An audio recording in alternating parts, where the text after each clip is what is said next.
It's Paul Marsh, and I'm delighted to say that I've been joined by Ryan and Rory. Ryan, Rory, how are you? Great, man. Thanks for having us.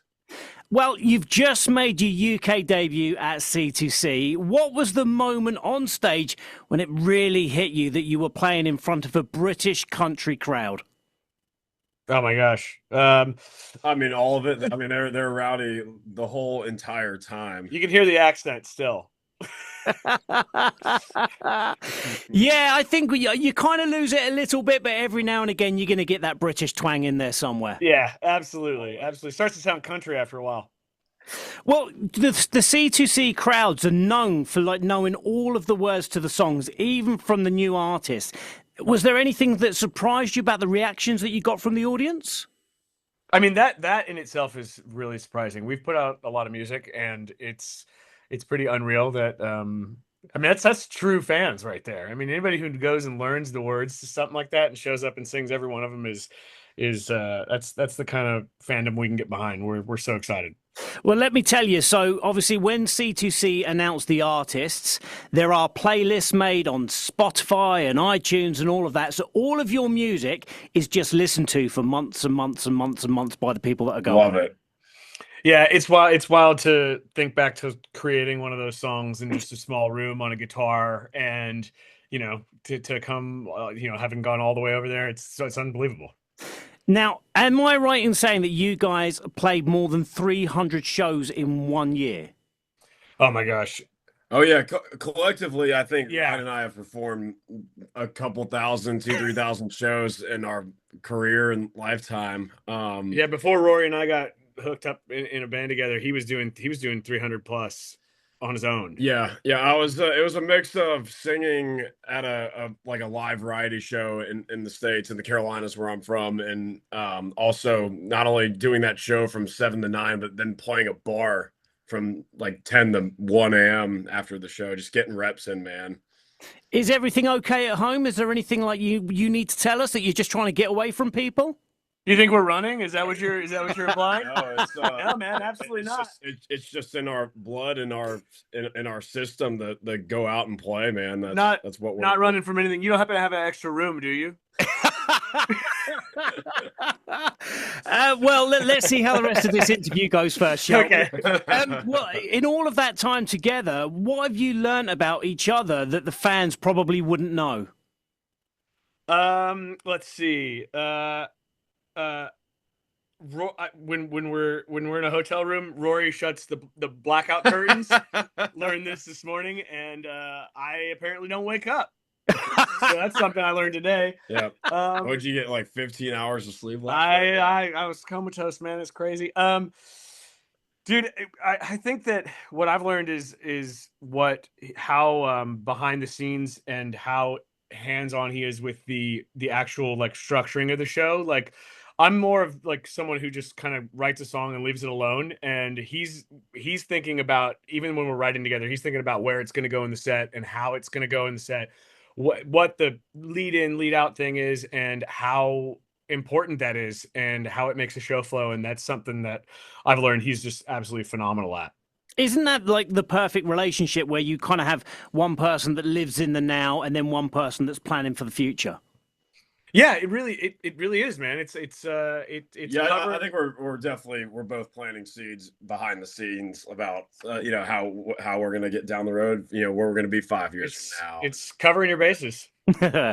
You mentioned earlier about the sleep-in. How has the jet lag hit you? Because obviously it's funny, when you come from America to the UK, you're going to want to sleep later. Whenever I've been out to America, it's those 3 a.m., those 4 a.m. wake-ups, and you just can't get back to sleep. I'll tell you what, man. When we hit the stages at C2C, we were like, okay, jet lag is completely out the window. And it was just a quick enough of a trip for us to be like, yeah, it doesn't. It's after like the 7 or 8 day mark of a overseas trip where when you come back home, then you're like, oh, then you're out of sorts for a week or two after that. But no, it was just a quick enough of a trip to where we're totally fine. He's talking about himself. How many kilograms is a ton of bricks? You're asking the wrong person on that. Yeah, that's how it hit me. Right, let's talk about the music. Poor Decisions. It feels like a song that's been built for this kind of audience. Oh, well, that's awesome to hear. Yeah, I love that. That song is one of those. We've got several now that I'm thinking of it, inspired by tequila. And Poor Decisions is definitely one of those. Yeah, we put out a song in the last couple of weeks called "What'n Thinking," and that was inspired, of course, by drinking and a night out on Broadway here in Nashville. But after a couple nights out in London, I think the song is really about London and how I maybe didn't use my head and woke up with a sore one the next morning after a couple nights. Well, listen, if you're going to come to London for just a short amount of time, you got to experience all of it, right? Yeah, of course. Yeah. Sleep is overrated. Well, let's talk about the new track. It's all about one of those nights. Decisions aren't the best. The stories definitely are. What nights out have you had which maybe hurt the next day, but the stories have lived on for years? Oh boy, there's a lot of touring stories that we could go on for hours and hours about, but missed bus calls, things. Honestly, though, that song is kind of like, I mean, I think it really perfectly encapsulates a night out on Broadway in Nashville. And you would think that like guys like us who live there wouldn't go, like people who live in Vegas, they don't necessarily go to the Strip. But when people come to visit, you have to show them what it's about. And we've always said that if you start at Roberts, which we name check in the song, and then you go to the stage, and then if you have the correct night, you shouldn't remember any of the bars you go to after that. So we've had, I don't know how many of those, but it is sort of a culmination of all of those nights. The last one was showing some out-of-towners the recession special at Roberts. Okay, you got to expand on that one. If you haven't been to Broadway, not familiar, it's a fried bologna sandwich, a bag of chips, like Lay's potato chips, and a tall boy Pabst Blue Ribbon beer for like $5. Oh. And they haven't raised the price since the inception of the bar, right? Yeah. Is that like Costco with a hot dog, still something like $1.50, and they've been that for 15 years or something? Basically, honestly, great example. Nashville version, yeah. That's do you guys have Costco in yeah, the UK? we have a few Costcos. Right. Yeah. Okay. Yeah, it's exactly that, pretty much. There's various other songs that I want to talk about, but one of the main ones is "Lawn Chair in the Living Room," which is a brilliant title. Tell us the story of that one.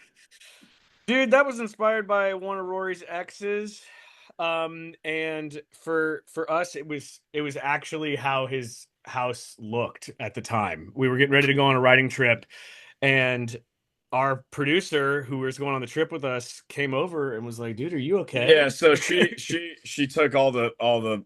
I came on one day and everything was gone. It just looked like a ghost town in there, right? One of our producer co-writers, he walks in my house. He's like, "Dude, what's going on here?" I was like, "Yeah, I just had this happen, a breakup." He's like, "What's this lawn chair in the living room doing?" And I said, "Yo, I had to turn this into an interior design course for me, right?" So I pull one out of my storage unit because I had to sit down and eat my, leftover takeout and leftover pizza and TV dinners and whatnot. And so we came up with that title, but we flipped it on its head and turned it into a love song. And that's the perfect example of turning lemons into lemonade. I think that's probably happened to most guys at some point. In fact, they've made memes about it and the fact that women don't understand how we can be happy by just a chair, a TV, and an Xbox or something like that. And that's all we need. It's unbelievable, man. His dad came to visit and he sat down there like it was like that was how it was intended to be designed. So that's the thing. A few weeks later, my parents come to town and I walk in. It's my dad sitting in that chair, and then he apparently had two more of those in his truck bed. So he brought out two more, and both their dogs were sitting in the chairs.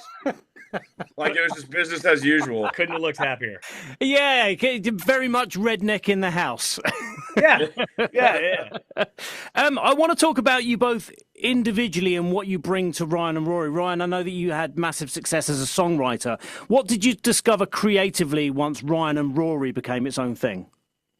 With us, like, I mean, we sort of, I cold called Rory to do this and like didn't expect to be forming a band like that fast. And what I realized quickly is once we got in the room, I mean, not only do our voices complement each other really, really well, but he is just such an accomplished musician, and I play enough to write, and I don't consider myself a crazy musician. I consider myself a very hardworking songwriter who takes it seriously.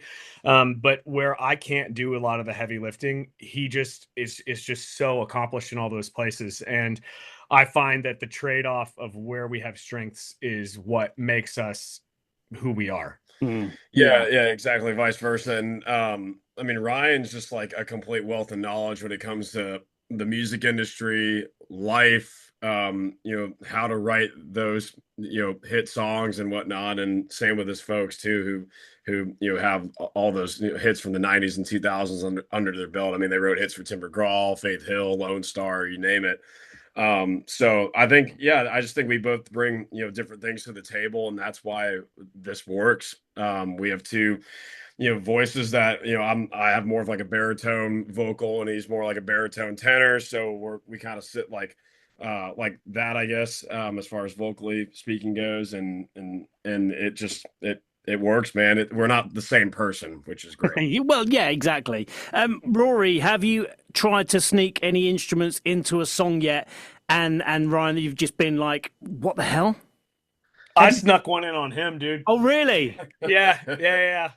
We have a song. It's not out, but we have a song that's got a pretty bitchin' harp part in it, like some harmonica. Yep. And that's gonna be. But he can play anything, so it doesn't matter. But this is what I was wondering. Is like, I think a bassoon solo would be good here. Yeah, you know what? That's the fun part for me, man. If I can think of it, he can play it. So, and what the really cool thing is about music, man, is that you can, like with producing, you can sneak a lot of weird stuff in the production part of it. So like you can put like all these like world elemental like instruments like didn't we just put in one of the dong dong into one of the like a sitar. You can put like wow. a glockenspiel, like so we hide a lot of different things in our music that you necessarily can't like pick out, but you can feel them. Yeah, you feel them, and it really widens the spectrum as far as like what sonically what you're hearing with our music. Well, I love that, and I look forward to hearing all of these tracks with all of these random instruments in it. To finish up our time together, after playing at Country to Country, seeing the UK country scene up close, are you going to be coming back at some point for a UK full tour? We decided that after the first day. I mean, we absolutely want to. Before we even played a show, we were like, "Oh, we got to come back." So yeah, that's for sure happening. And stay tuned for something on that coming up. Have in the last, so I think my first Country to Country was in 2017, and it was going for a couple of years before that. Have you spoke to any other artists that have been coming over here for a long time, and they gave you advice as to what to expect? On our way to London, we were on a nonstop British Air, and it felt like a field trip because we had all these friends of ours on the same flight that have played C2C before, and they're like, "Oh yeah, man, you gotta, obviously, play a show, and the crowd's gonna love you guys, but you also need to like check these spots out in London, this and that, whatever." So yeah, we got some good tips and intel before we got there. What did people tell you to try in terms of like food and drink and stuff like that? What did people tell you to try, and what did people tell you to avoid? Man, nobody told us to avoid anything, but we definitely like went pretty cliche and got the Guinness and tried to split the G at a local pub. We went to Poppy's for fish and chips, which was really, really good. And other than that, I think we're just kind of good or bad. We're doing all the recommendations. Have you had any British chocolate? Where'd you stand on the chocolate? Okay, is that something? It's a big thing, and I think it's to do with the milk content. We have a lot more milk, and because of the temperatures in America and everything else, use a different type of milk, and I think it's more of a powder over there. Is there one that you recommend? Hold on. I was going to say, are you guys behind the Cadbury's? Yeah.